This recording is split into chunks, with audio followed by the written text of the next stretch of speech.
Guys, তো চলো আজকে তোমাদেরকে দেখাই আমার দুই ছেলের বদমাইশি।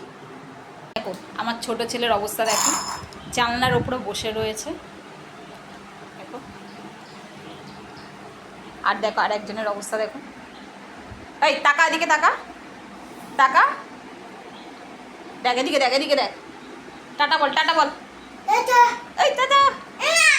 তো এই দেখো কি অবস্থা, দেখো ঘরের মধ্যে কোনো কাজই আমি ঠিক মতন করতে পারি না। বিছানাপত্র দেখো সব কিছু উলাট পালাট করে রেখে দিয়েছে। তারপরে দেখতে পাচ্ছ দেখো কী অবস্থা। যেহেতু আমার আলমারি নেই, আমরা নতুন এই বাড়িতে ভাড়া এসেছি, তো এখনও পর্যন্ত কিছুই হয়নি ঘরে, সমস্ত কিছু উল্টোপাল্টা হয়ে রয়েছে। তো দেখতে পাচ্ছ দেখো আলনার মধ্যে সব গুছিয়ে রেখেছি কেমনভাবে। আলনাটাও আমাদের না, তো যাই হোক যেই বাড়িতে ভাড়া এসেছি মানে ওনারই আলনা, তো ওই রান্নাটাই ব্যবহার করছি। আস্তে আস্তে আমরা সব পরে কিনবো, এখন সবে আমরা 1 মাস হয়েছে এখানে এসেছি। তো যাই হোক দেখো ঠাকুরের আসনটা, এই হচ্ছে আমার ঠাকুরের আসন, দেখে না।